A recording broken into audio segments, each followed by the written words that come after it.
제가 최근에 지하철이랑 버스를 좀 탈 일이 종종 있었습니다. 제가 차가 생긴 이후로는 어지간해서는 보통 차로 잘 돌아다니는데 좀 막히는 길은 피해서 이제 버스랑 지하철을 좀 탈 일이 있었어요.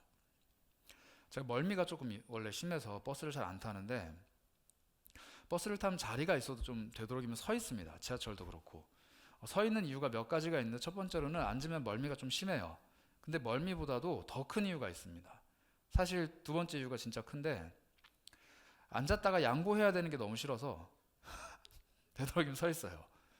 그 여자분들은 뭐 잘 못 느끼실 수 있는데 저 같은 건장한 남자들은 앉으면 양보해야 되는 압박감이 있습니다. 특히 교복을 입고 있으면 더 심했어요. 그래서 고등학교 때도 제가 거의 아침마다 1시간에서 1시간 반 정도 지하철 타고 이렇게 학교 왔다 갔다 했는데 일단 자리도 없고 자리가 나도 앉지도 않았습니다. 거의 대부분 이제 서서 가야 되고 뭐 남자들은 이제 군대 갔다 오면 아실 거예요. 군복 입고 있거나 교복 입고 있는 상태로 의자에 앉아 있으면은 뭐 할아버지들이 자꾸 뭐라 해요. 젊은 놈이 앉아 있다 막 뭐라 해요. 그래갖고 요즘 이렇게 막 일어나서 양보를 해드려야 되는데 요즘에는 뭐 그런 분들 많이 안 계시지만 그랬던 기억 때문인지 앉았다가 양보하는 게 싫어요 일단. 그래서 차라리 안 앉아요. 그런데 제가 그렇게 하게 된 이유가 몇 번 있었는데 이게 앉았다가 큰 마음 먹고 이제 할머님이나 이렇게 저보다 연세가 있으신 분들이 오셔가지고 양보를 해드립니다. 그래서 여기 앉으세요 이러면은 되게 단호하게 거절하세요. 싫어요. 좀 있으면 내려요. 뭐 이렇게. 그리고 한마디를 꼭 덧붙여요. 저렇게 안 늙었어요. 뭐 이렇게 얘기하시는 분이 제가 두 번인가를 만난 거예요. 그래서 그때 그렇게 딱 거절을 받고 나니까 호의를 베풀었는데 기분이 좀 안 좋아요. 그래서 그냥 안 앉고 말지. 그러면서 이제 서서 이렇게 가면서 자기 합리화를 해요. 나는 나는 양보하기 싫어서 안 앉는 게 아니라 서서 지금 운동하면서 가는 거야. 이러면서 괜히 막 다리도 올렸다 내렸다 하고 이렇게 운동하면서 갑니다. 제가 그 일이 문득 떠오르면서 그 감정이 되게 마음에 쿡 왔어요. 내가 호의를 베풀었는데 상대방이 툭 쳐낼 때 있잖아요. 나는 되게 고민하면서 이렇게 해서 호의를 너 이거 괜찮겠니? 했는데 그렇게 굳이 나한테 그렇게 안 해줘도 돼. 툭. 그럴 때 느끼는 좀 민망함 느껴보셨는지 모르겠어요. 특히나 호의를 넘어서서 애정과 사랑을 담아 무언가를 했을 때 그게 거절당했다는 상실감을 혹시 느껴보신 적 있는지 모르겠습니다. 고백했다가 뭐 차였다든지 혹은 사랑을 담아서 상대방에게 무언가를 베풀었는데 돌아오는 반응이 생각보다 뜨뜻미지근하다든지 뭐 이런 여러 가지 경험들. 고백했다가 차인 거 얘기하니까 고개를 푹 숙이는 사람이 있었는데 죄송해요. 괜히 그런 말씀을 드렸네요. 예. 사랑을 담아서 무언가를 했는데 상대방이 그것을 잘 몰라줄 때 우리는 굉장한 섭섭함을 느껴요. 그래서 부모님들이 우리한테 종종 섭섭해 하시잖아요. 자식들을 이렇게 엄청나는 사랑해 주는데 왜 내 마음을 몰라줄까? 우리도 종종 부모님한테 또 그런 감정을 느끼기도 하죠. 뭐 주변의 친구들한테도 또 나와 정말 가까운 사람들한테도 그런 감정들을 느끼곤 하는데 안타깝게도 사람이 시간이 지나가면 지나갈수록 이렇게 사랑을 베풀었을 때 다가오는 그런 상실감 혹은 거절감 이런 것들에 좀 둔감해지고 그래 뭐 어때 하면서 사랑을 더 베푸는 사람이 되면 좋은데 사람이란 건 시간이 지나가면 지나갈수록 사랑에 대해서 굉장히 둔해지는 것 같아요. 사랑을 베푸는 이 시도들이 점점점 줄어들고 다른 사람에게 정말 애정과 사랑을 담아서 무언가를 해주는 것에 대해서 조금 둔해지는 느낌? 저만 그런가요? 그런 것 같아요. 그래서 어릴 때는 몰랐는데 왜 나이가 들면 들수록 세상이 삭막할까요? 왜 어릴 때는 몰랐는데 나이가 들면 들수록 만나는 사람들이 예전의 친구들만 못할까요? 초등학교, 중학교 때 만났던 친구들은 정말 막 서로 끈끈했는데 왜 중, 고, 뭐 대학 혹은 직장인 이렇게 만났던 사람들은 뭔가 끈끈하긴 한데 뭔가 없을까요? 왜 더 많은 물건들 혹은 더 많은 금전적인 어떤 선물들이 오가는 관계여도 왜 사랑이 부족하다고 느껴질까요? 우리 서로 사랑하라라는 주제로 이번 주가 마지막 세 번째 이야기를 나눠보려 하는데 그 부분을 좀 나눠볼까 해요. 설교를 복귀해보자면 우리 첫 번째 시간 때 사랑을 시작하는 단계로 우리가 입술에 대해서 얘기했습니다. 예수 그리스도 앞에서 그 십자가 앞에서 내 죄를 고백하기 시작하면 하나님의 사랑이 나에게 쏟아져 내리기 시작하고 그 사랑을 아는 사람이야말로 진정한 사랑을 시작할 수 있다라는 얘기를 했어요. 그리고 우리 지난주에는 사랑의 발전, 눈빛이라 그랬습니다. 예수를 바라보던 시선을 주변 사람들에게로 돌렸을 때 내가 그 사람을 사랑할 수 없지만 또 내가 그 사람을 사랑할 만한 사랑이 없지만 예수께로부터 받은 그 사랑을 내 눈에 있는 이 잘못된 시선들을 벗어내고 버려내고 진정으로 바라볼 때 그 사랑이 점점 가능해진다. 뭐 이런 이야기를 했어요. 오늘은 사랑이 우리의 손길에서부터 실천이 되어야 하는데 과연 어떻게 할 수 있는가? 그 이야기를 좀 해보려고 합니다. 누군가는 태생적으로 사랑을 잘 전하는 사람이 있어요. 잔정이 많다든지 손이 크다든지 다른 사람을 섬기는 일을 잘 한다든지. 그리고 저 같은 사람은 사랑하는 일이 되게 서툽니다. 사랑하기 너무 어려워요. 뭐 어떻게 될지도 잘 모르겠고 사실 뭘 해야 내 마음을 전달을 할 수 있을지도 막막해요. 차라리 그냥 돈을 쓰라면 쓰겠는데 이 돈으로 표현이 안 되는 그 내 마음을 어떻게 전달해야 하는가, 이렇게 막막한 사람이 있을 수도 있어요. 그런데 성경은 우리에게 분명히 얘기합니다. 사랑을 전하는 거는 성품이 아니에요. 사랑을 전하는 거는 그 사람이 사랑을 많이 받고 자란 유복한 혹은 화목한 가정에서 자랐기 때문에 잘하는 게 아니에요. 성경이 말하는 사랑이라는 것은 훈련입니다. 훈련이에요. 하나님 앞에서 내가 다듬어져야 이게 전달이 된다라고 얘기를 해요. 오늘 우리가 읽은 이 요한 1서 본문이 그런 이야기를 하는데 이 18절 말씀이 사실 굉장히 부담스러워요. 굉장히 부담스러운 말씀이에요. 자녀들아, 우리가 말과 혀로만 사랑하지 말고 행함과 진실함으로 하자. 근데 여러분, 사실 이것만 가지고는 그렇게 뭐 부담은 안 됩니다. 그래 뭐 사랑 실천해야지. 교회 다니는 사람이라면 다 알아요. 근데 이 말이 진짜 부담스러운 이유는 뭐냐면 이 18절 이전에 16절을 보셔야 돼요. 우리 16절 성경 가지고 계신 분들 한번 같이 읽어볼까요? 16절입니다. 함께 읽습니다. 그가 우리를 위하여 목숨을 버리셨으니 우리가 이로써 사랑을 알고 우리도 형제들을 위하여 목숨을 버리는 것이 마땅하니라. 일단 죽어야 됩니다. 죽으라고 해놓고서는 그 뒤에 얘기하는 거예요. 야, 말과 혀로만 죽었다 하지 말고 진짜로 진심을 담아서 죽어라고 얘기하는 거예요. 그러니 이게 되게 부담스럽죠. 그냥 예수님이 너를 사랑해 줬잖아. 그러니까 너도 가서 다른 사람 사랑해. 맛있는 것도 사주고 시간도 쏟고 열정도 에너지도 내서 시간을 많이 보내고 네 마음을 표현해 라는 정도로만 얘기했으면 행함과 진실함 뭐가 어렵습니까? 그냥 하면 되지. 그런데 요한이 말하는 사랑은 그 정도 수준이 아니에요.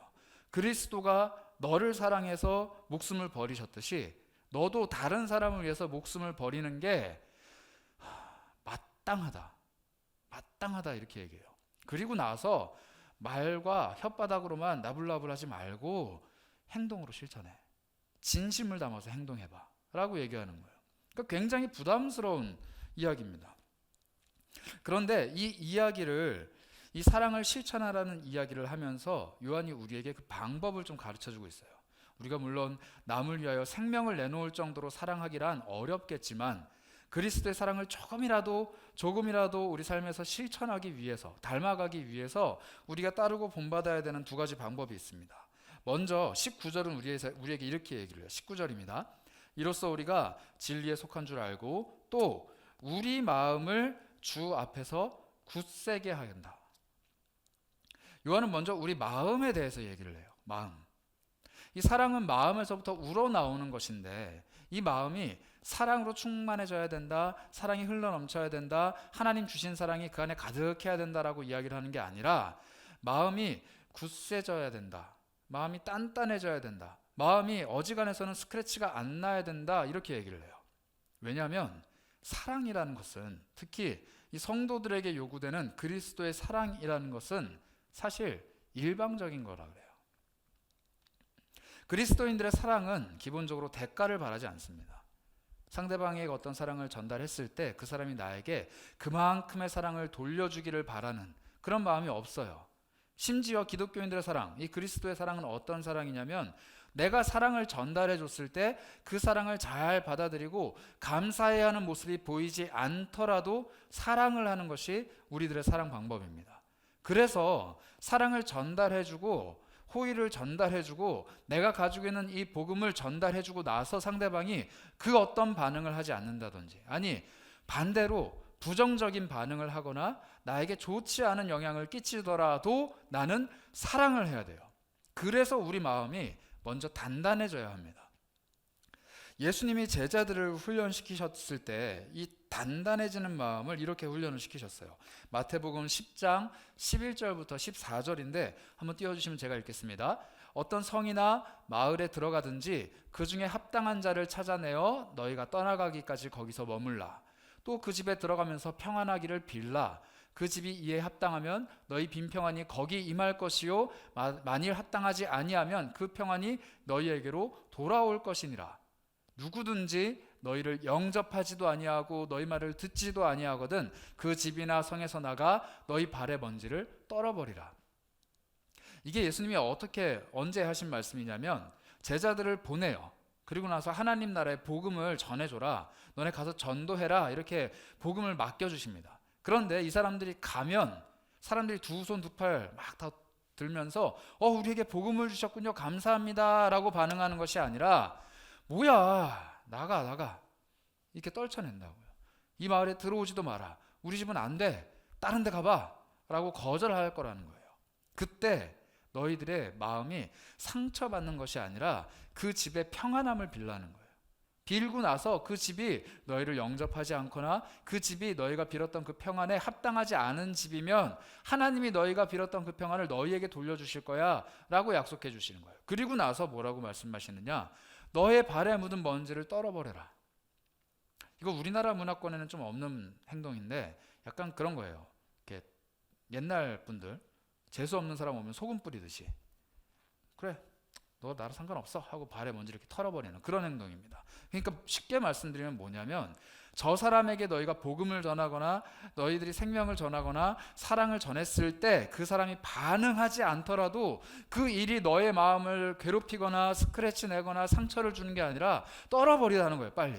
빨리 떨어버리고 다음 사람에게 빨리 사랑 전해주러 가라는 거예요. 이게 제자들이 훈련받은 겁니다. 그냥 하는 게 아니에요. 둘씩 짝을 지어서 예수님이 보내시면서 명령하신 거예요. 이 훈련을 받고 와라. 너희가 이걸 받고 와야 나와 같이 일할 수 있다. 제자가 될 수 있다라는 겁니다. 그런 의미에서 여러분들은 이 사랑을 전달하는데 얼마나 탁월하게 훈련을 받으셨나요? 누군가에게 사랑을 전달했는데 반응이 별로라면 뭐 이거 해야 되나? 계속 해야 되나? 라는 의구심이 들고, 누군가에게 호의를 베풀었는데 누군가 몰라준다라면 내가 이걸 계속 해야 되나? 라고 마음속에 퀘스천 마크가 계속 생기는 그런 일들이 우리 속에 있지 않습니까? 어쩌면 그게 누적돼서 호의를 베풀고 사랑을 실천하고 아무도 알아주지 못하는 그 사랑을 내 삶에서 홀로 외롭게 실천하는 일에 지쳐서 넘어져 있지는 않는가 한번 돌아봐야 돼요. 예수님은 분명히 말씀하십니다. 돌아오는 반대급부, 너희가 기대하고 있는 반응이 있지 않더라도 사랑해야 한다. 그게 우리에게 맡겨주신 사랑의 계명이에요. 그래서 이 사랑의 계명을 실천하기 위해 주 앞에서 우리의 마음을 굳세게 해야 됩니다. 굳세게. 그리고 꼭 기억하셔야 돼요. 우리가 사랑을 전하면 세상은 거절합니다. 사랑을 받지 않아요. 특히 그리스도인들의 사랑은 쉽사리 받지 않습니다. 왜냐하면 그 사랑을 거절하게 만드는 어둠의 세력이 있어요. 죄예요. 죄의 특성은 분명합니다. 하나님을 거부해요. 하나님과 관계된 것도 거부합니다. 그리고 하나님으로부터 오는 것도 거부하죠. 우리가 그랬잖아요. 죄인일 때 하나님으로부터 오는 그 모든 것들을 다 거부하며 살았던 사람들입니다. 그런데 우리가 그리스도의 사랑이 마음에 심어지는 그 순간부터 진정한 사랑을 깨닫게 된 거죠. 그리고 나서 그 사랑을 전하려고 하는데 과거의 나처럼 하나님의 사랑을 몰랐기 때문에 귀등으로 스쳐 지나가는, 하나님의 사랑을 알지 못하기 때문에 사랑을 사랑이라 깨닫지 못하는 일들이 눈앞에서 벌어질 거라는 거예요. 그때 마음의 상처를 입으면 안 됩니다. 굳건하게 든든한 마음으로 계속해서 그 사랑을 선포하고 전하고 흘려보낼 수 있는 사람이 바로 그리스도인이라는 거예요. 오늘날의 많은 그리스도인들, 저를 비롯한 수많은 젊은 그리스도인들이 사랑을 흘려보내는 일에 너무 많이 상처를 받았습니다. 세상 속에서 그리스도인으로 살기 위해, 그리스도인답게 살기 위해 사랑을 삶으로 실천해가는 일에 그 누구도 칭찬하거나 그 누구도 반응하거나 그 누구도 격려하지 않아요. 어리석다 얘기예요. 뭘 그렇게까지 하냐 얘기예요. 뭘 그렇게까지 앞서서 섬기냐라고 이상하게 바라봐요. 그리고 그 일들, 그 시선들이 우리를 지치게 만듭니다. 그렇기 때문에 우리는 훈련해야 돼요. 그런데 그 훈련은 그저 참고 인내하고 견디고 이 마음을 단단하게 만드는 것이 아니라 그 훈련은 우리에게 새로운 방식의 훈련을 제공해 줍니다. 그게 뭐냐면 공동체 안에서 충족되는 사랑이라는 거예요. 하나님의 훈련 방식은 조금 독특해요. 군대 가보면 아시겠지만 잘 못하는 거는 계속 시키면 해요. 욕을 하면 해요. 막 뒤에서 총 쏜다고 협박하면 해요. 사람은 계속 하라고 하면 해요. 그런데 하나님의 훈련 방식은 좀 달라요. 하나님의 훈련 방식은 야 해봐가 아니라 이거야 라고 계속 보여주세요. 하나님의 훈련 방식은 그거예요. 예수님이 계속 제자들에게 보여주십니다. 물론 예수님이 2명씩 짝을 지어서 보냈는데 이 제자들이 갔다 와서 뭐 영시원찮았는지 이 예수님과 3년 동안 지내는 시간 동안 예수님의 사랑을 제대로 배우지를 못해요. 그래서 마음이 정말 안타까우신 예수님께서 돌아가시기 몇 시간 전에 하다 안 되니까 이 사랑을 직접 또 한번 보여주십니다. 그 보여주시는 장면이 요한복음 13장에 등장하는데 13장 1절부터 5절까지의 말씀이에요. 여러분들이 잘 아는 세족식의 말씀입니다. 제가 읽어보겠습니다.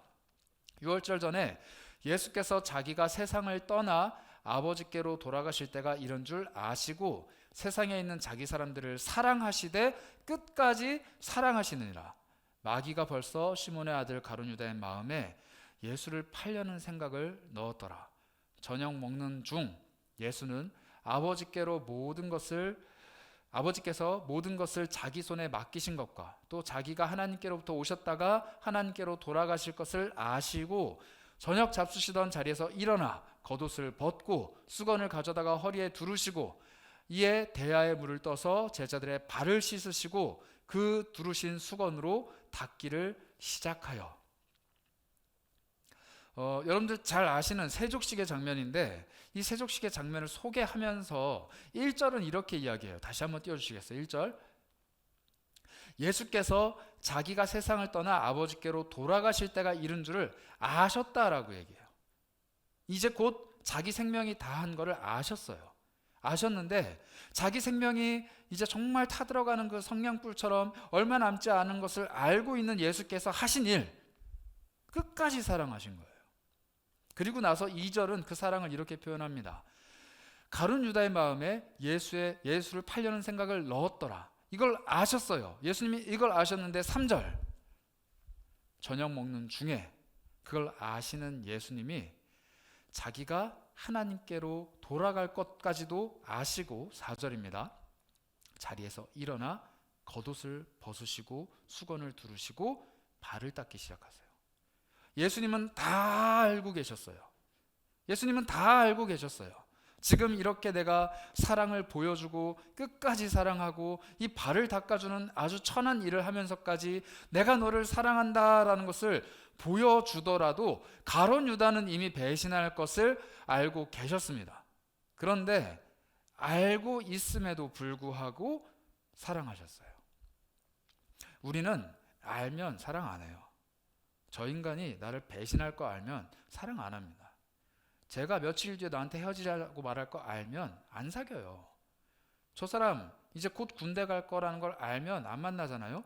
만날 수도 있지만 우리가 결과가 예측되어 있거나 그 사람이 나를 떠나갈 거라거나 그 사람이 나의 사랑을 배신할 거라는 것을 알고 있다면 쉽사리 사랑할 수 없습니다. 그런데 예수님은 다 아심에도 불구하고 끝까지 사랑하셨대요.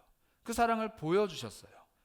그러니 예수님의 그 사랑은 알지만 상처받지만 마음이 깨질 것이지만 그래도 마음을 굳세게 하고 사랑하기로 결심하는 하나님의 모습이에요.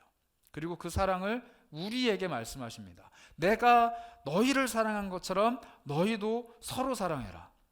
너희가 배신할 거 알지만 내가 너희를 사랑했던 것처럼 너 사랑을 흘려보내도 거절당하고 외면당하고 이상한 사람 취급당할 거 알면서도 사랑해야 된다 라고 말씀하시는 거예요. 내가 사랑한다 사랑한다 아무리 이야기해도 상대방이 어쩌라고 라고 반응한다는 것을 예측할 수 있어도 사랑해야만 합니다. 내 사랑이 그 사람을 아무런 변화도 일으키지 못하는 무능력한 것인 것을 안다고 해도 사랑해야 돼요. 이것은 주님의 명령이기 때문입니다. 새로운 계명이라 그래요. 그래서 이 계명을 실천하기 위해서 예수님은 한 번 더 우리에게 이 훈련 과정을 다시 한 번 더 설명을 해주시는데 공동체를 우리에게 제시해 주십니다. 23절입니다. 오늘 본문 23절입니다. 그의 계명은 이것이니 곧 그 아들 예수 그리스도의 이름을 믿고 그가 우리에게 주신 계명대로 서로 사랑할 것이니라. 서로 사랑하는 것. 너희가 서로 사랑해라 라는 것을 계명으로 주셨어요. 그런데 사랑해라 앞에 서로가 붙어 있습니다. 서로 사랑하라는 거예요. 너희가 서로 사랑해야 된다. 이 서로라는 의미는 두 가지가 있어요. 하나는 그리스도인과 그리스도인이 서로 사랑하는 거예요. 또 하나는 그리스도인과 그리스도를 모르는 비그리스도인들이 서로 사랑하는 거예요. 이 두 번째 사랑은 일방적이고 대가를 기대할 수 없는 사랑이라고 제가 말씀드렸어요. 비그리스도인들은 그리스도인들의 사랑을 이해할 수가 없어요. 그런데 이 이해할 수 없는 사랑을 하기 위해서 우리는 서로 사랑해야만 해요. 그리스도인과 그리스도인들이.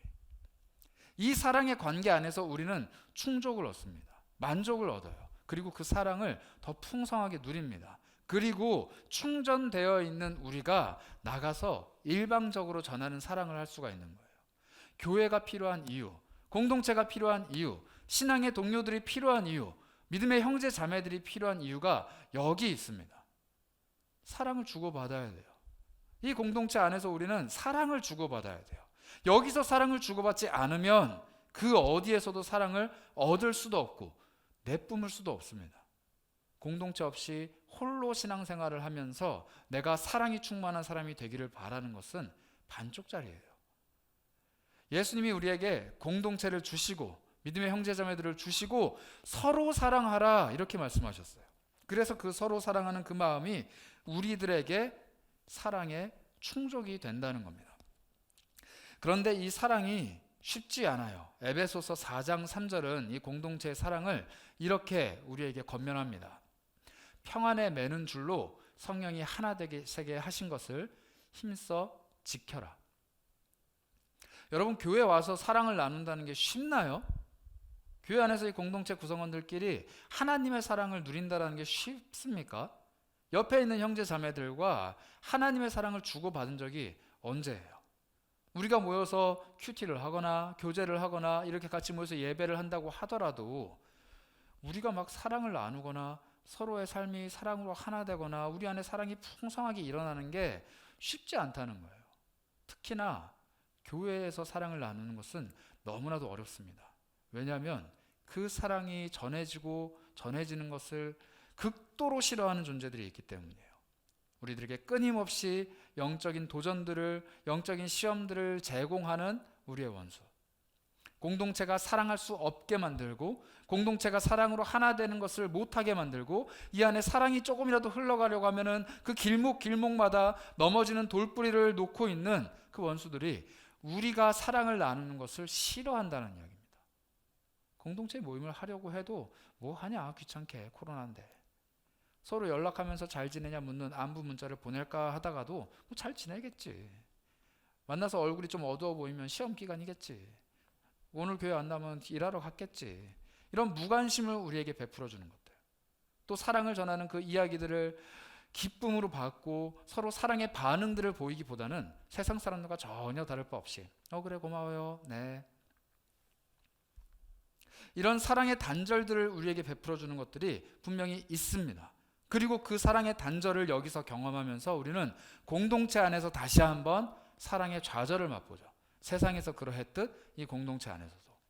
그렇기 때문에 우리는 성령이 하나 되게 하신 것을 힘써 지켜야 됩니다. 하나님이 말씀하셨어요.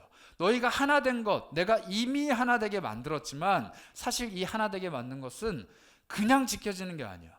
내가 너희를 사랑했지만 그 사랑은 그냥 너희들에게 흘러가는 것이 아니야.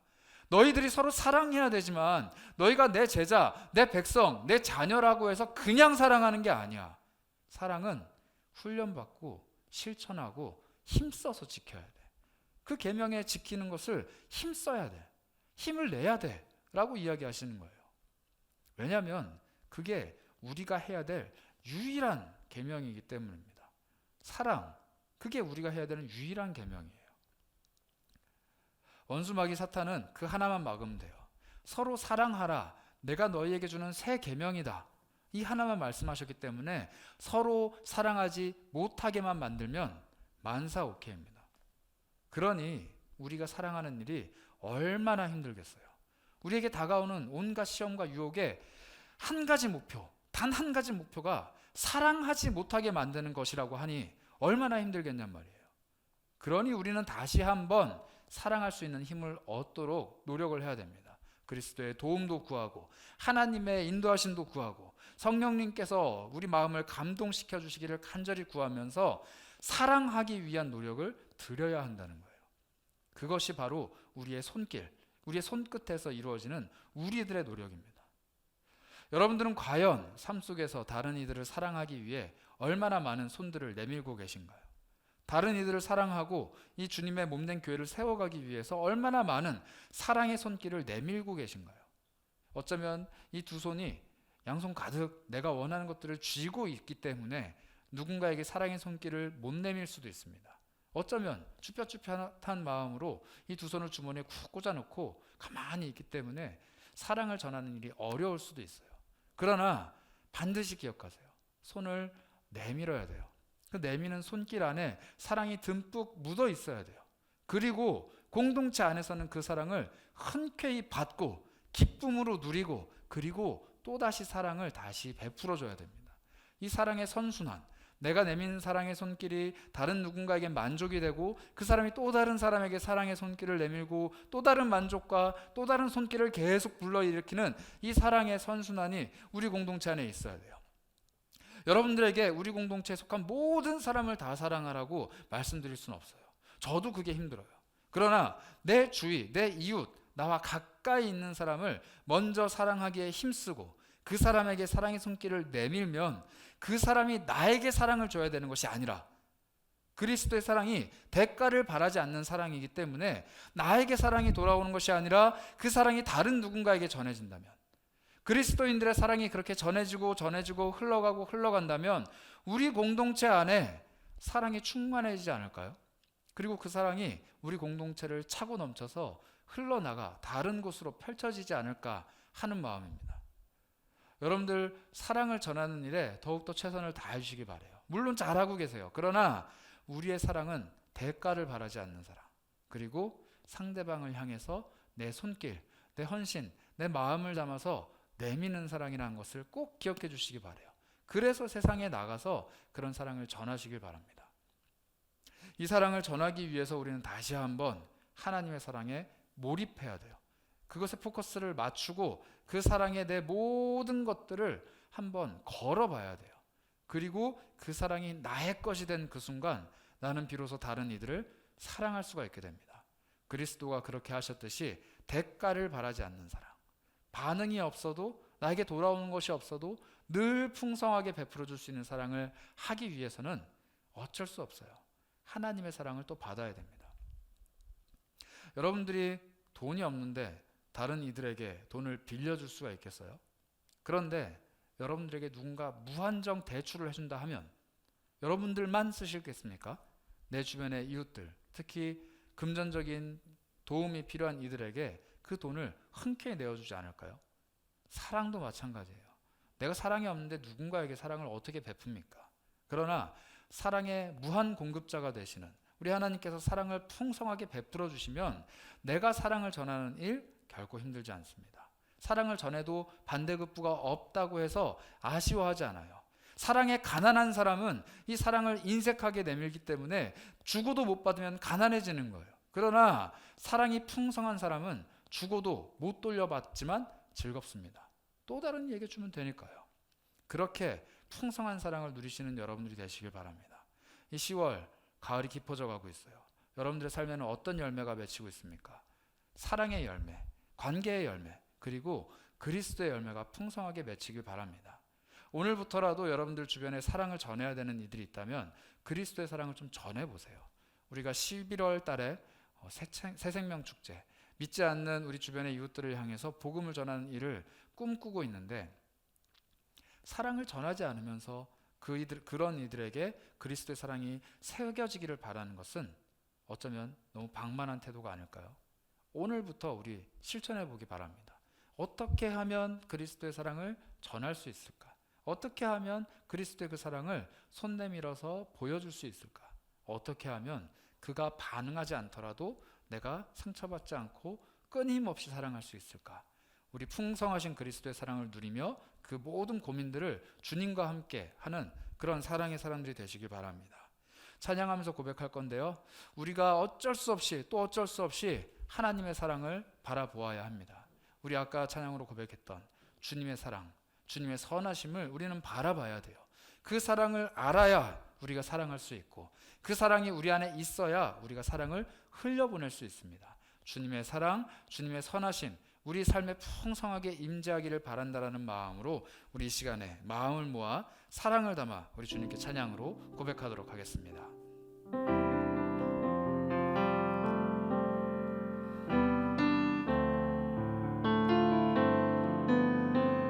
고백합니다. 주의 사랑을, 주의 사랑을, 주의 선하심을, 주의 은혜를 생각해보라. 하늘보다도 더 높으신 아버지의 사랑 크고 놀랍네. 아버지 사랑 크고 놀랍네. 다시 한번 고백할까요? 주의 사랑을, 주의 사랑을, 주의 선하심을, 주의 은혜를 생각해보라. 하늘보다도 더 높으신 아버지의 사랑 크고 놀랍네. 아버지 사랑, 아버지 사랑 크고 놀랍네. 고백합니다. 내 어찌 그 사랑, 내 어찌 그 사랑 잊으리. 내 어찌 주의 긍휼 잊으리. 내 영혼을 모든 소원 만족시킨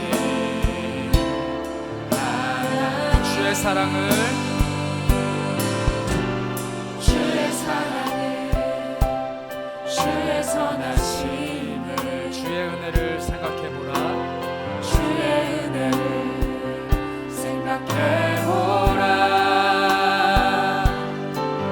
하늘보다도 더 높으신 아버지의 사랑 크고 놀랍네. 아버지 사랑 크고 놀랍네. 아버지 사랑 크고 놀랍네. 고백합니다. 나 길을 잃고 헤맬 때, 나 길을 잃고 헤맬 때 그 사랑 날 찾아 내셨네. 내 영혼을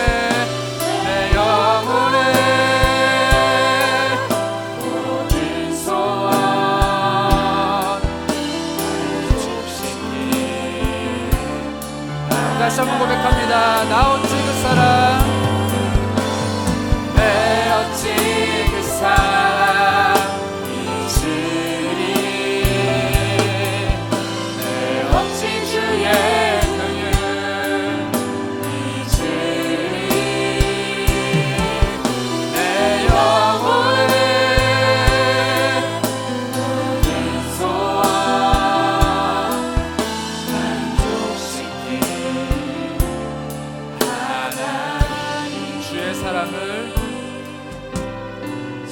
사랑을 주의 선하심을 주의 은혜를 생각해보라.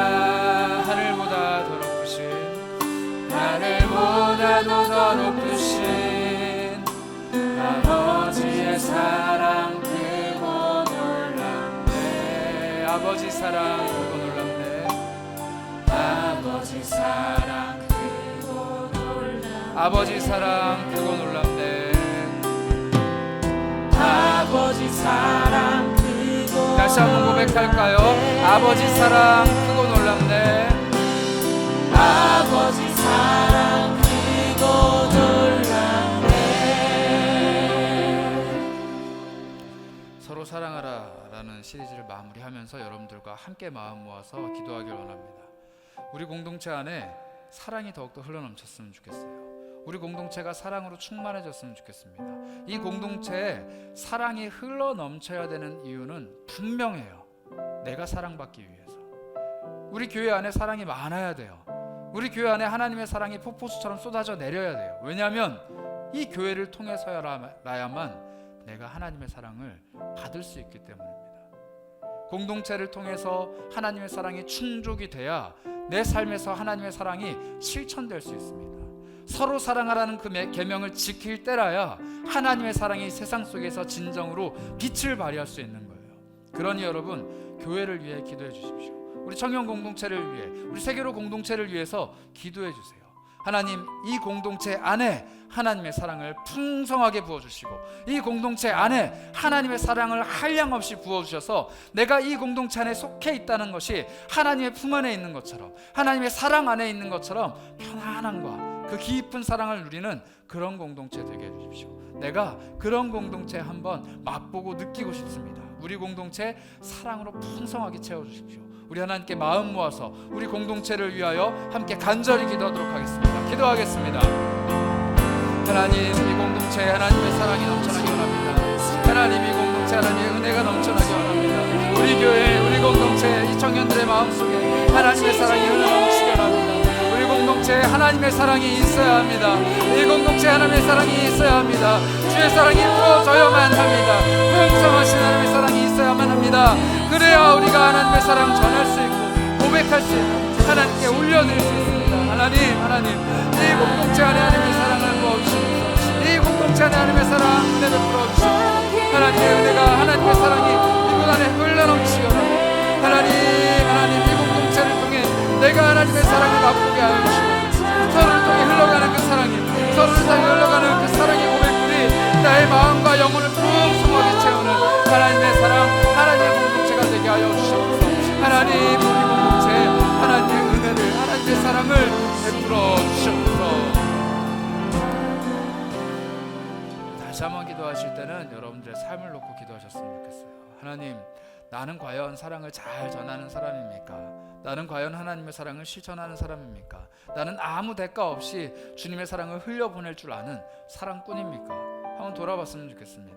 나는 사랑에 가난한 사람 아닙니까? 나는 사랑에 인색한 사람 아닙니까? 하나님께로부터 사랑받는 법을 모르기에 다른 사람을 사랑하는 법을 너무 모르는 사람 아닙니까? 해결책은 한 가지예요. 사랑의 근원이 되시는 예수 그리스도가 나에게 사랑을 부어주셔야만 합니다. 이 시간 기도하실 때 각자의 상황에 알맞게 기도하셨으면 좋겠어요. 하나님, 내가 사랑에 인색하지 않기 원합니다. 하나님, 내가 하나님의 사랑이 필요합니다. 하나님, 내가 지쳐있으니 나에게 사랑을 충족시켜 주시기 원합니다. 하나님, 내가 전하는 사랑이 열매 맺고 생명으로 잉태되길 원합니다. 여러분들의 상황에 맞게, 여러분들의 영적인 상태에 맞게 세밀하게 응답하시는 우리 하나님을 신뢰하시면서 각자 기도하도록 하겠습니다. 기도하겠습니다. 하나님, 우리의 상황, 우리의 심령, 우리의 마음을 너무나도 잘 아시는 하나님께 우리가 간구합니다. 하나님, 나는 사랑에 가난한 사람입니다. 하나님, 나는 사랑에 인색한 사람입니다. 하나님, 나는 사랑에 무지한 사람입니다. 하나님, 사랑이 무엇인지 알지 못하는 사람입니다. 하나님, 나의 심령이 이러한 상태이니 하나님이 그 상태대로 알맞은 은혜를 보여주셔서 내 마음을 회복시켜 주시고 내 삶을 회복시켜 주시고 내 상태를 회복시켜 주셔서 하나님의 사랑을 온전하게 전하며 그 사랑을 아무 대가 없이 흘려보낼 수 있는 하나님의 사랑 되게 하여 주시옵소서. 내 안에 사랑을 충족시켜 주시기 원합니다. 내 안에 사랑을 충족시켜 주시기 원합니다. 주의 사랑이 나에게 나에게 있어야 하는 일입니다. 그 사랑을 몰라 길을 잃고 헤매던 나를 주님이 찾아내셨고 사랑의 품으로 끌어안아 주셨사오니 하나님, 이제는 내가 사랑을 전할 수 있는 사람 되게 하시고 사랑에 능숙하게 하여 주시고 사랑으로 인하여서 새 힘을 얻을 수 있도록 나를 인도하여 주시옵소서. 주님의 사랑, 주님의 은혜 나에게 충족시켜 주시옵소서.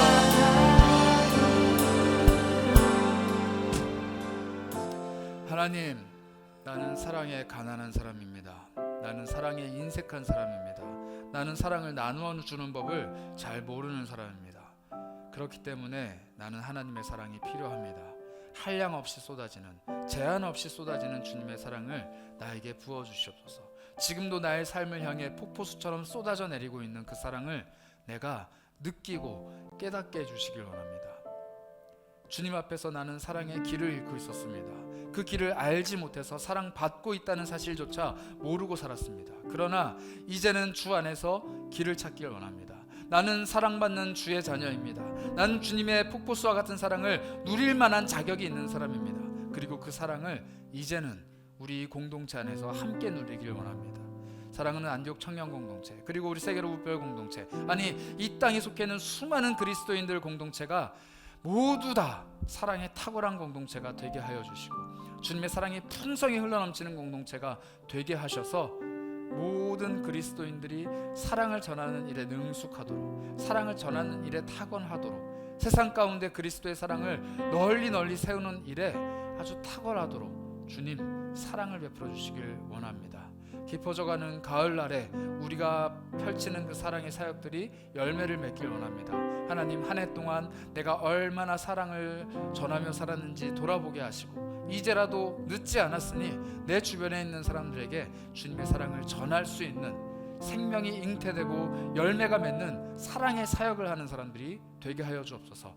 내 삶을 주님의 사랑으로 풍성히 채워주실 것을 간절히 바라고 원하며 우리 주 예수 그리스도의 이름으로 기도합니다. 아멘. 지금은 주님의 사랑이 되어 이 땅에 직접 내려오셔서 주님의 폭포수와 같은 사랑을 우리에게 쏟아부어 주시는 우리 주 예수 그리스도의 크신 사랑과 하나님의 무한하신 은혜와 성령님의 교통하심이 사랑을 전하기로 결심하고 고개 숙이며 주님께 사랑을 간절히 구하는, 사랑하는 우리 모든 지체들 머리 위에 지금부터 영원까지 함께 있을지어다.